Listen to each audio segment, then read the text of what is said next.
2024 is here, and it seems like it's been a while since I've done one of these videos, so I'm going to be doing one today where I do play or pass. Should you play it or should you pass it? And yeah, I'm just going to be talking about my recently played games. In the past, when I've done these videos, I've only included brand new games that I've been playing. And this year, I'm going to start including all of the games that I've been playing, whether they're brand new or they're not.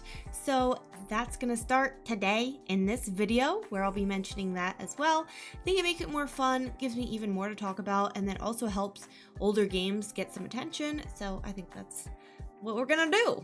It's also funny that I'm doing this video because my last video was about defeating my backlog, but some of these are from like a couple months ago of playing, because I haven't done this player pass video for quite a while, so I did include a lot of those games, as long as I didn't really mention them on the channel in the past or in a different video. The first one I'm going to talk about is While the Iron's Hot. This one was provided to me to review, and I've actually loved this game so much. This is a new game. It just released on December 5th, 2023. And I find it most relaxing, but there are like some enemies in the game a little farther in, but it's really nothing too crazy. In this game, you play as a blacksmith. You can't customize your character. You just are this like little guy. So I named him Leonard. I don't know, because that's the only thing you can do, is you can name him. That doesn't really bother me when it comes to the gameplay for this one for some reason, but usually I do like to be able to customize my character. I like the gameplay loop of this game, where you're crafting tools that you need, and you do these little cute little easy puzzles to create them, and then you can go to the townsfolk, complete those quests for them, give them the tools they need, and you can kind of go through that loop. There's also this gameplay loop of trying to open up the map even more, running into characters along the way that you can do quests for that aren't too hard, and then going in these caves and figuring out how to get to different places on the map has been fun, and I just like it. I just really like it. I am about 8 hours into this game so far, and I did hear that this game is probably about 15 hours long, but I don't know if that's true. We'll see as I keep going through it. This game has felt very different to me than a lot of the other games I've been playing recently, although the price of this game is $19.99, which I think is a little bit high, but you'll have to decide for yourself if that's, yeah, I always struggle with like, is that a high price or not? So, especially because this one was provided to me for free, so then I really struggle with that because I am really enjoying it. Then I have to think about, would I have bought this for that price? And I probably wouldn't have. I probably would wait for a sale.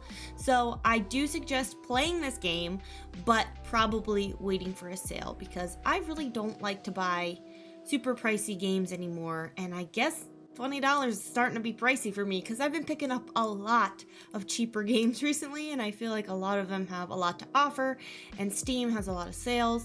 Also, you can play While the Iron's Hot on Nintendo Switch or on Steam and some other platforms too. The next one is called Pixel Cafe, which is on Nintendo Switch and Steam. I played mostly on my Steam Deck for this one. This one released November 30th of 2023, so it's a fairly new game.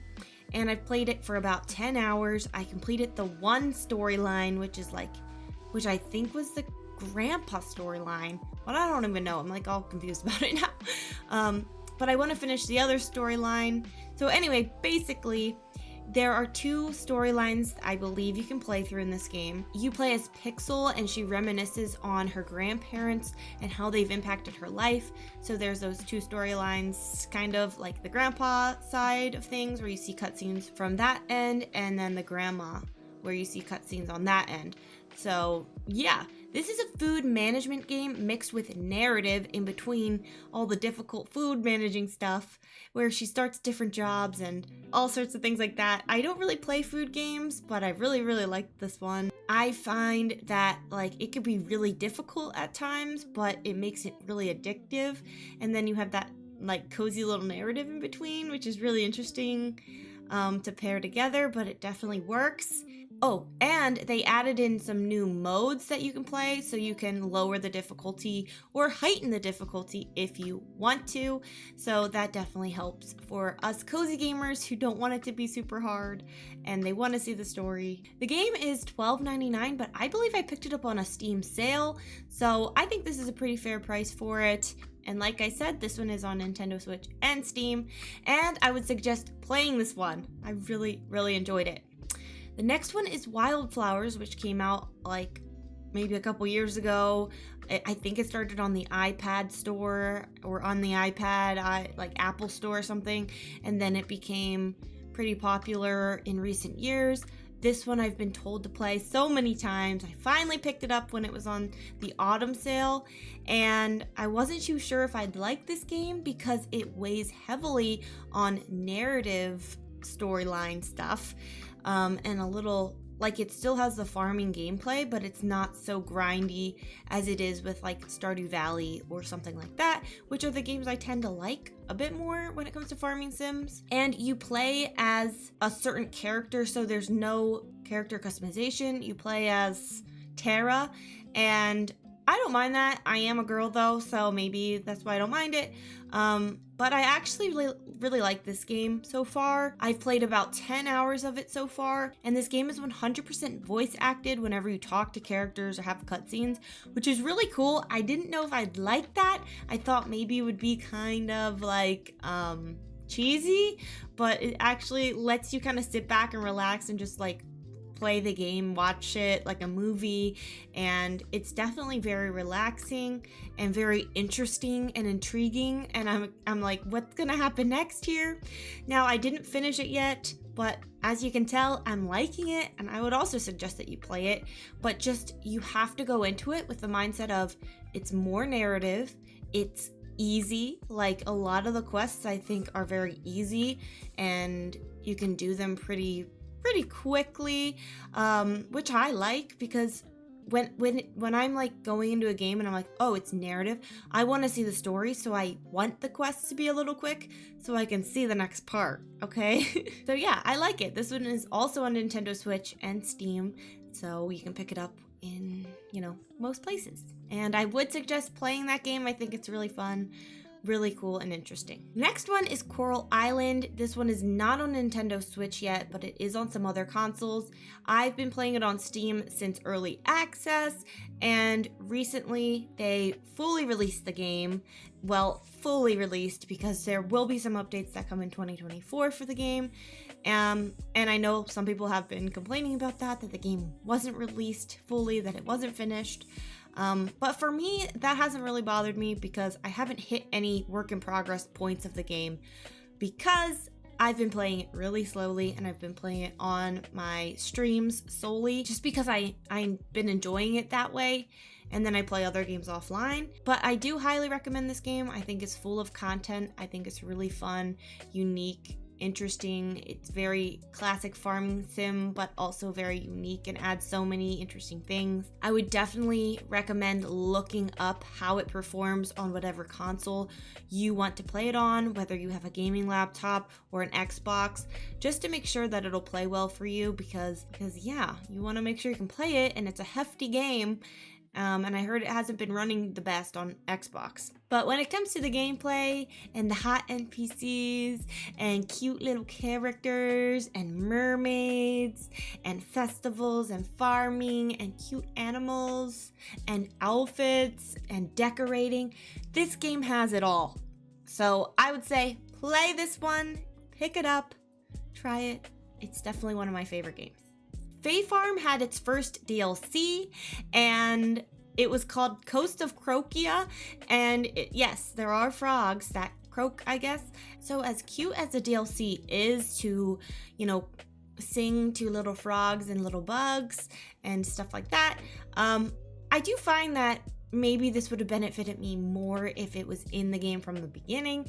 I don't want to restart this game, but yeah, it does add a little bit more for you to do, I guess, in the gameplay.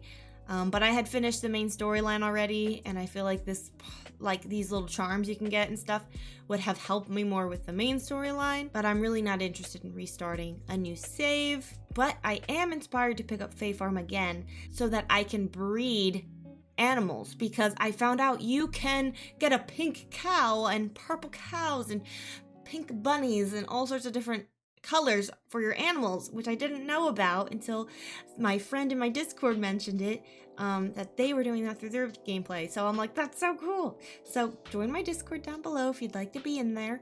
But yeah, I'm excited to try and pick that up and do that at some point. When will I do that? I don't know. So for this, I'm gonna say that the DLC is a play for those who are just starting the game, and obviously a play for those who have the Nintendo Switch version because it's already included. And I would say it's probably a pass for somebody who is like, oh, I want to pick it up, but they already, you know, finished the main storyline. When it comes to, I think that's what I would say. Maybe pass on it and wait until the next DLC comes out, see how that is reviewed, and then consider picking up the deluxe pack or adding it to your Steam library then. But yeah, I guess that's what I would say. Spirittea is the next one. I haven't played this one in a while, but I put about 12 hours in this game, and I truly enjoyed it for what it was. It's not perfect. It felt a little bit clunky at times and sometimes confusing. You have to kind of figure things out on your own. But it does truly give me like Studio Ghibli vibes, which I love. I love the bathhouse-like gameplay and stuff.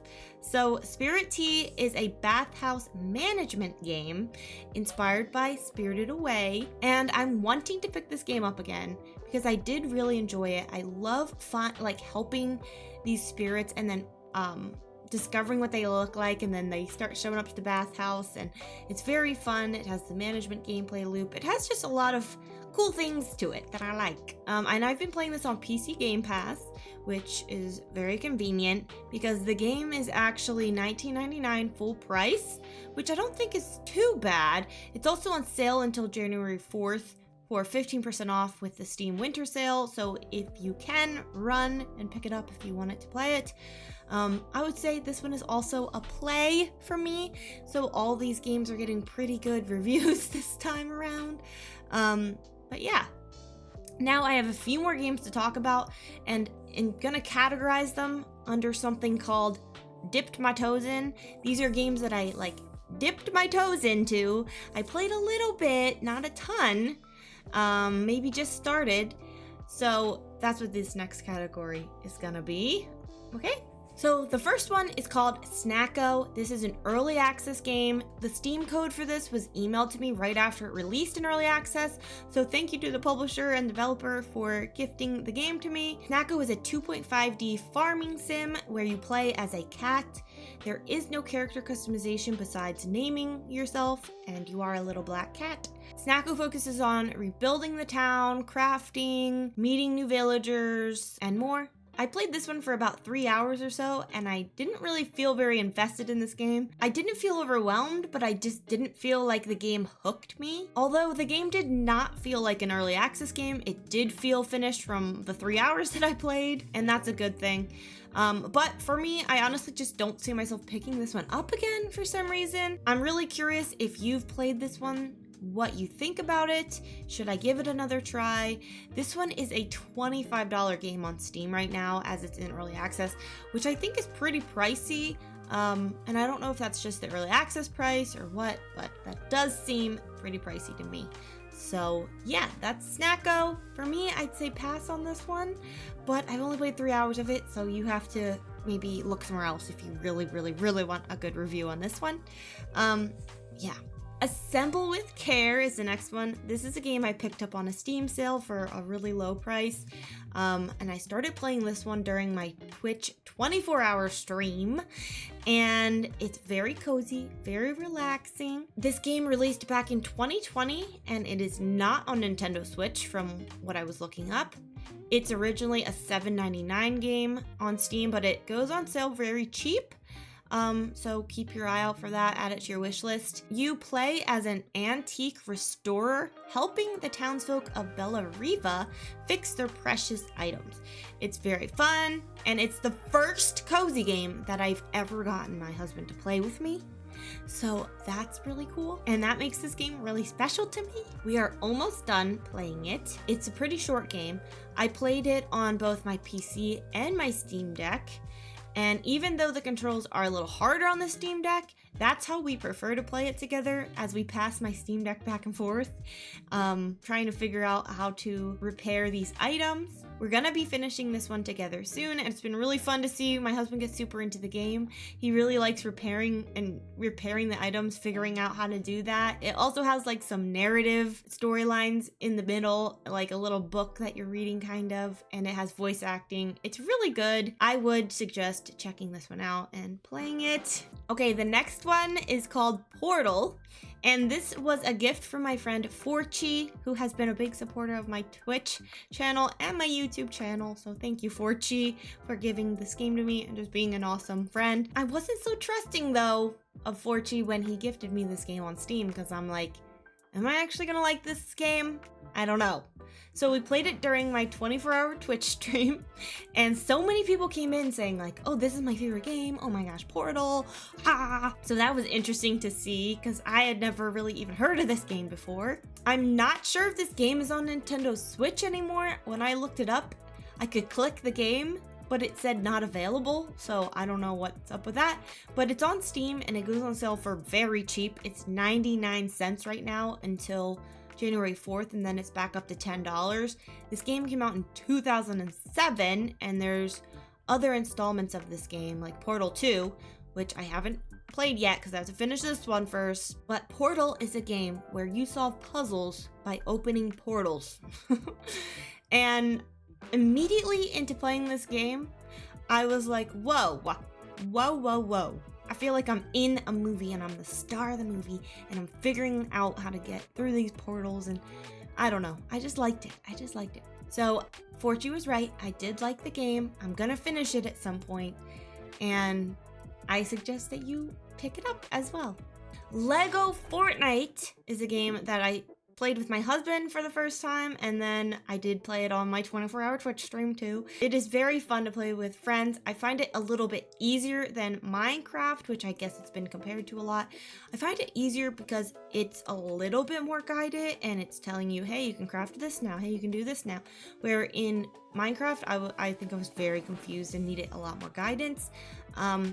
So this one's really fun to play with friends, and I do hope to play this one more, but it's really not on the tippy top of my priority list because it's Lego Fortnite, and I have a lot of other games that I just want to play and finish, and this one is so open-ended I would never ever be finished playing this one. So yeah, you can get this game for free through Epic Games, and that's it. I think. I believe I've covered all of the games I've played recently that I haven't talked about yet on my channel, and I'm still working through my backlog, so I'm excited to finish some games, and then I can start a new one, but I need to finish other games, so yeah. So thank you to my channel members for being the first members ever on this channel in 2023. Now it's 2024, so you're the first channel members of 2024. I hope that the members will enjoy the extra min content that I've been making for you guys. If you liked this video, then watch this one or this one, and I will see you guys hopefully in the next one. Bye!